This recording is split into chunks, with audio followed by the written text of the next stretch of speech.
Bună seara tuturor! Numele meu este Adina Zaharov, pentru cine nu mă cunoaște deja. Eu voi fi gazda dumneavoastră în aceste 3 zile de îndrumare. În această seară o să începem să vorbim despre depresie și protocolul pe care noi o să-l folosim. Da, pentru că am ales această temă, fiind o provocare pentru multe persoane din jurul nostru și atunci am zis că este un moment prielnic să susținem acele persoane și să le îndrumăm în acest parcurs. Pentru că, da, depresia este o provocare care ne alterează așa starea noastră de spirit, da, și emoțiile și, de ce nu, chiar ne afectează calitatea vieții noastre.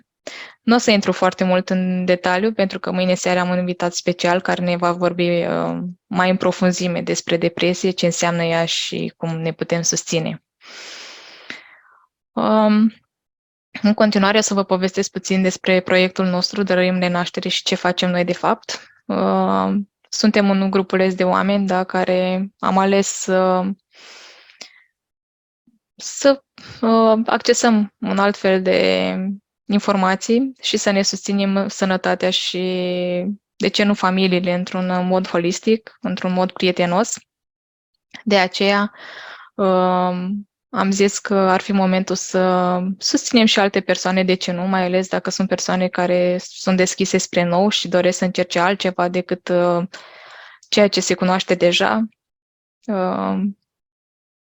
Cumva să-i susținem. Și iată că am ajuns la ediția cu numărul 34, deci noi de 34 de luni abordăm diferite subiecte, deci în fiecare lună avem câte un subiect diferit. Seminarele le ținem pe platforma Zoom, cum ați văzut, suntem live și pe Facebook. Aici, da, o să învățați să folosiți anumite instrumente holistice și informațiile pe care noi le livrăm cu siguranță o să vă aducă multe aha-uri. De aceea eu vă încurajez să fiți cu noi și mâine și mâine seară, pentru că fiecare din noi și experiența pe care noi am trăit-o, cu siguranță și voi ați experimentat, poate într-un alt mod, dar în esență cam aceleași emoții. O să vorbim și despre protocolul pe care o parte din dumneavoastră o să-l primiți, începând de săptămâna viitoare. Așa că eu, ce să vă zic, decât să fiți cu inima deschisă și toate aceste informații să le luați ca atare și să alegeți ceea ce este potrivit pentru dumneavoastră. Da, și o să încep așa cu o scurtă descriere a uleiurilor esențiale. De ce am ales noi să folosim uleiurile esențiale doTERRA și nu alte uleiuri? Păi, în primul rând, sunt printre puținele uleiuri, da, doar 1% din uleiurile care se găsesc pe piață sunt cu grad terapeutic. Și acesta a fost și motivul pe care noi l-am... Acesta a fost principalul motiv pentru care noi am ales uleiurile doTERRA. Uleiurile nu sunt, de fapt, nimic decât un sistemul de apărare al plantelor și cum corpul nostru este foarte asemănător cu cel al plantelor, bineînțeles că aceste uleiuri ne susțin în provocările pe care noi le avem. Da, doTERRA extrage aceste uleiuri din mai multe tipuri din mai multe părți ale plantelor, cum ar fi din rădăcini. Și aici, de exemplu, cum este ghimbirul sau vetiverul, care se extrag din tulpini, cum avem ienupărul, din scoarță, cum este, de exemplu, scorțișoara, din rășină, cum este tămâia, din flori, petale, cum avem trandafirul, iasomia, mușețelul, din frunze, cum sunt uleiul de mentă, rozmarinul, salvia, coaja fructelor, da, poate de multe ori ați desfăcut o portocală și au sărit acele particule, acela nu este decât uleiul esențial. În general, citricele, da, sunt extrase din... Uleiul de citrice este extras din coajă. Și din semințe, cum este mărarul, feniculul, coriandrul. Da, doTERRA cumva are și acest certificat CPTG. Ce înseamnă, de fapt? Păi, Fiecare ulei esențial este supus la 13 teste și aceste teste sunt făcute de către niște companii externe, da? Deci nu sunt făcute de către doTERRA ca să influențeze cum ar veni rezultatele. Și acolo este scris gradul terapeutic al uleiului și ce teste s-au făcut. De aceea, fiecare sticluță de ulei are un cod, iar doTERRA a pus la dispoziție, este un site Source to Use se cheamă, deci acolo puteți introduce acel cod care îl găsiți pe sticluța de ulei esențial și veți vedea testele la care acel ulei a fost supus. Bineînțeles, dacă testele nu sunt conforme, da, cu cerințele celor de la doTERRA, acele uleiuri sunt livrate către alte companii care fac anumite cosmetice, parfumuri sau alte produse. Dar doTERRA nu vinde acele uleiuri dacă nu au potența pe care ei și-o doresc.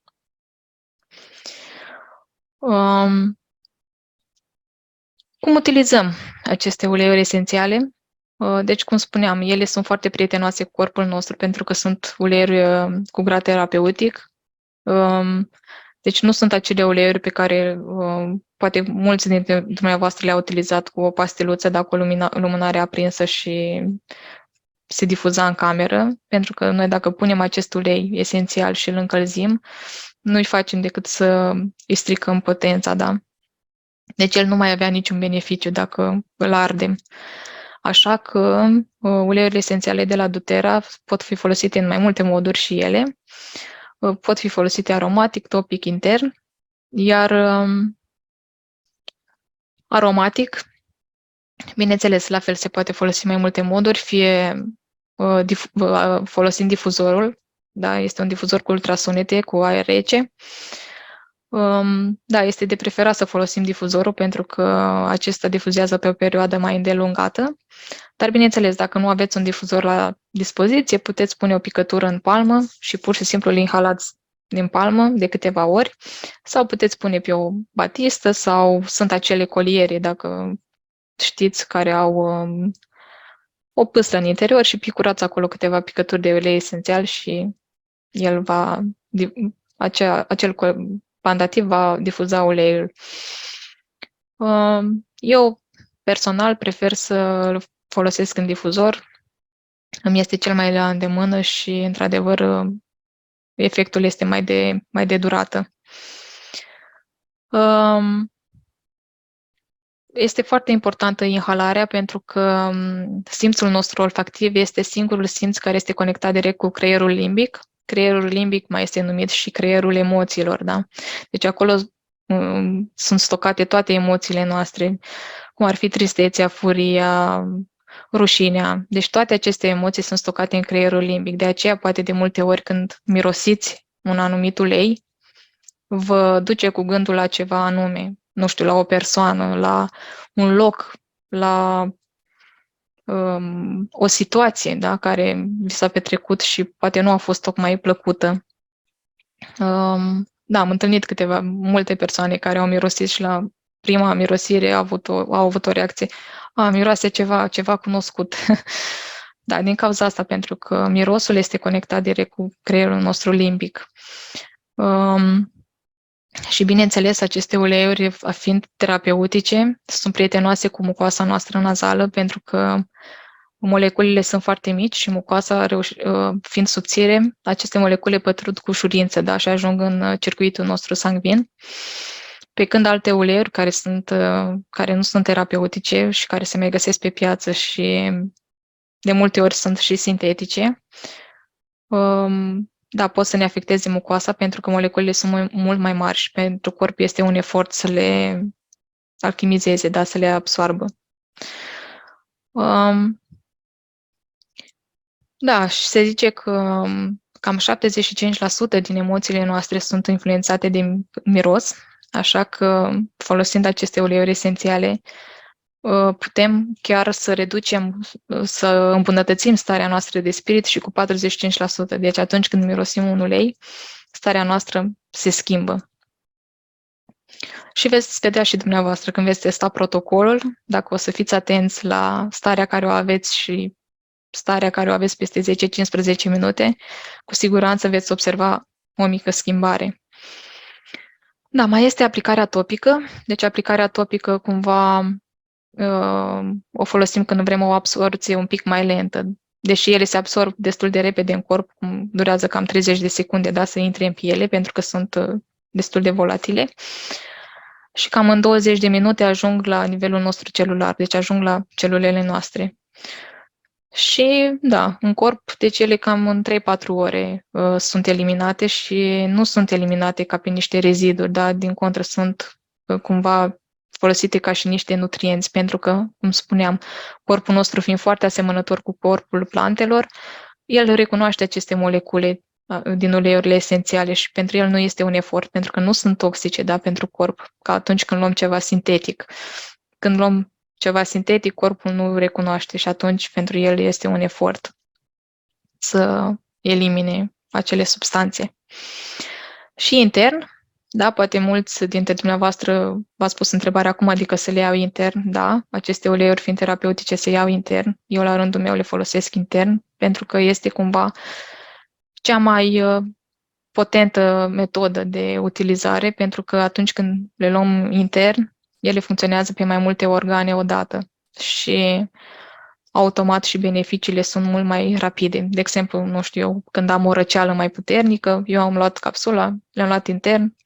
Asta mă refer la uleiurile care sunt calde, pentru că sunt mai multe categorii. Sunt uleiuri care sunt fierbinți, da, cum ar fi oregano sau menta pentru unele persoane. Și acelea, da, este bine să le luăm într-o capsulă. Dar sunt și uleiuri prietenoase, cum sunt citricele, cum este tămâia, care putem să le punem direct sub limbă și le ingerăm fără nicio problemă. Da, cam atât cu utilizarea lor.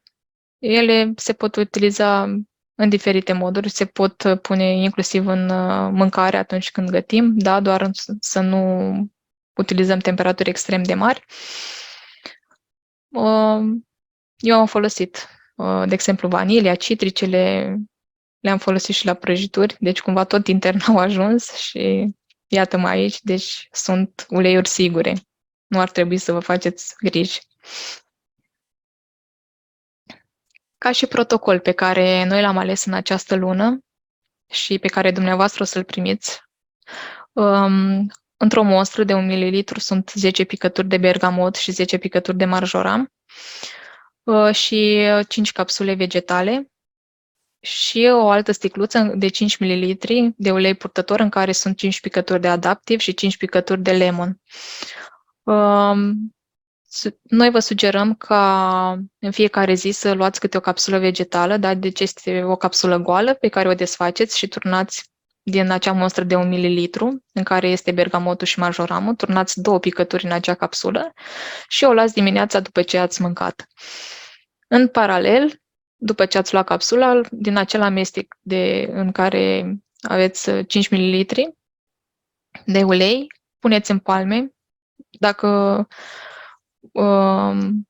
Deci puneți 2 picături în palmă și pur și simplu inhalați. Inspirați de câteva ori adânc și la fel puteți să aplicați și pe zonele de puls, pe încheieturi, pe gât, pe piept.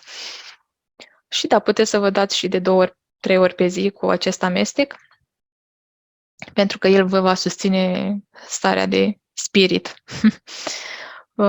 Da, de ce intern? Pentru că, așa cum spuneam și mai sus, este cam cea mai potentă metodă și că atunci când acționăm pe mai multe planuri, efectele se văd mult mai rapid. Deci, în acele 5 zile, dacă vă ajunge dumneavoastră protocolul, o să vedeți că o să apară mici schimbări sau cel puțin o să simțiți la nivel de corp, poate o să fiți mai energici, poate, nu știu, o să vă las pe dumneavoastră să experimentați. De aceea este bine că atunci când începeți protocolul să vă luați un caietel, da? Tehnica jurnalului, cum o numim noi, dar pur și simplu vă luați o foaie și un pix, vă scrieți starea care o aveți înainte să începeți protocolul și starea pe care o aveți după cele 5 zile.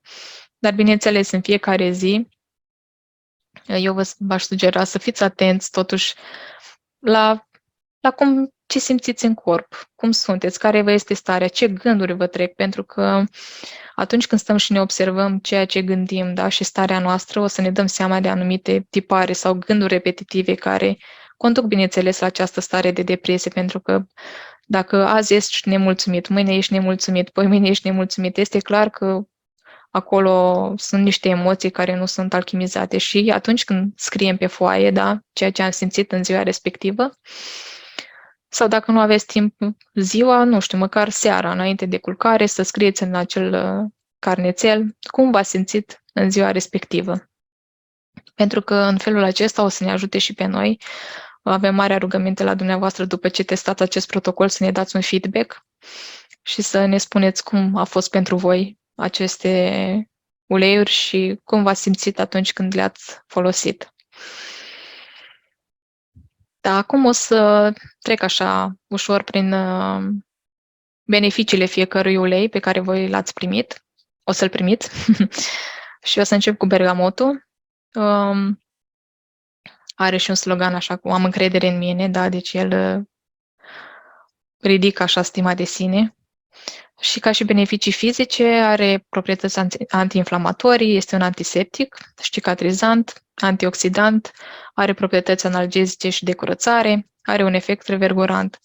Iar pe emoțional, deci reduce stresul, anxietatea și sentimentele de neliniște, reduce oboseala și agitația, stimulează încrederea în sine și îmbunătățește starea de spirit, energizează și împrospătează, sporește concentrarea și are un efect revitalizant. Da, acest ulei este des folosit în stările astea de anxietate și depresie.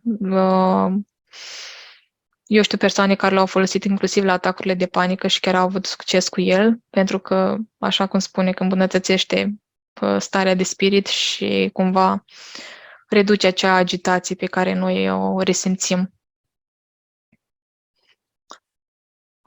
Uleiul de majoram, deci el cumva ne bazăm așa pe vulnerabilitatea noastră și ne dăm voie să fim vulnerabili.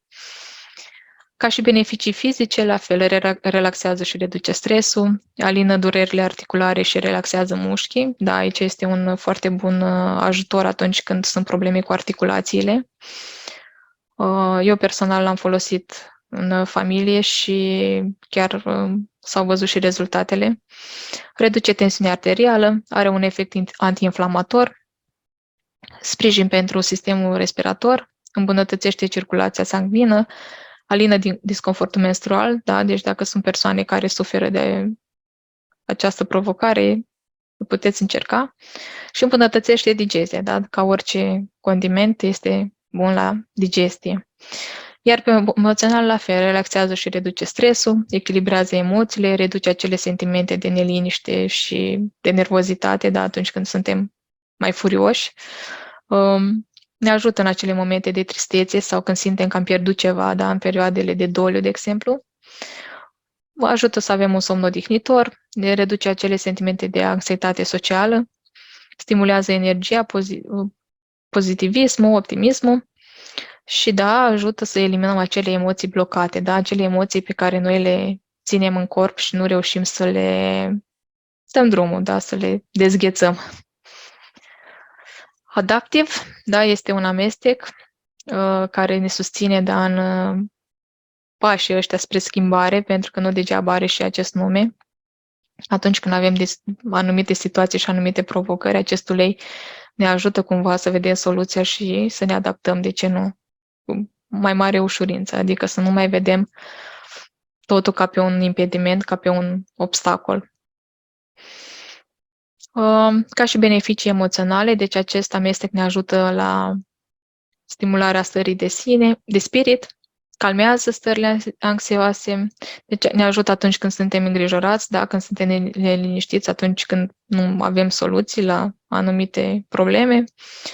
Ne ajută să avem o muncă eficientă și atunci când studiem ne ajută să fim focusați și concentrați. Crește sentimentele de liniște, elimină stările de nervozitate, ne ajută atunci când suntem obosiți, da, și, cum spuneam, ne ajută să ne adaptăm cu ușurință și să ne păstrăm calmul, da, inclusiv eu acum, înainte să încep prezentarea, chiar m-am dat cu Adaptiv, pentru că, da, deși am mai vorbit de nenumărate ori, totuși am avut așa niște emoții și am zis că, ok, hai să-l pun la treabă. Și ultimul ulei, care este lemon, deci acesta cumva ne ajută să ne extindem așa orizontul și percepția noastră asupra situațiilor care le experimentăm. Da, deci lămâia este poate cel mai iubit ulei și cu care lumea începe, da, să pășească în lumea uleiurilor esențiale doTERRA, pentru că este un ulei prietenos și chiar, chiar ne ajută așa să ne schimbăm un pic starea de spirit. Ca și beneficii fizice, la fel are proprietăți antimicrobiene, deci ajută la combaterea bacteriilor, a microbilor, stimulează digestia și reduce disconfortul gastric. Da, lămâia ajută foarte mult la persoanele care au probleme cu tranzitul intestinal. Atunci când este administrat cu recurență, chiar se văd rezultatele. Inclusiv eu am mi-am rezolvat tranzitul cu lemon. Ajută la detoxifierea organismului, deci el cumva stimulează așa funcțiile ficatului și a vezicii biliare. Menține sănătatea pielii și este un suport pentru sistemul respirator, deci cumva ajută și la a reduce congestia nazală. Iar pe emoțional, la fel ajută în stările de anxietate și de depresie, ne ajută să ne menținem starea de spirit, da? Reduce oboseala și stresul, pentru că atunci când luăm 2-3 picături de lemon, avem așa un boom de energie. Da, contribuie să avem o atitudine pozitivă. La fel, susține concentrarea și claritatea mentală, oferă acel impuls de energie și vitalitate, deci ne ajută să combatem oboseala și letargia, da, acea stare în care nu avem chef să facem nimic. Și da, această stare este și din sfera depresiei. Și curăție emoțional, deci gândurile negative și emoțiile alea stagnate care nu ne lasă să progresăm, da, să facem ceea ce ne-am dorit noi. Așa că toate aceste uleiuri, după cum vedeți, susțin emoționalul din sfera asta de stres, oboseală, de anxietate, da? Deci toate stările care contribuie la acea denumire de depresie. Cam atât am avut să vă spun eu în această seară. Eu vă aștept și mâine seară, avem un invitat special, la fel care îndrăgește terapiile alternative, este și psiholog și cu siguranță o să aveți multe conștientizări când o veți auzi vorbind. Da, mâine seară la fel o să fim pe Zoom de la ora 20 și eu vă mulțumesc că ați avut răbdare și ați fost alături de mine în această seară. Ne revedem cu bine mâine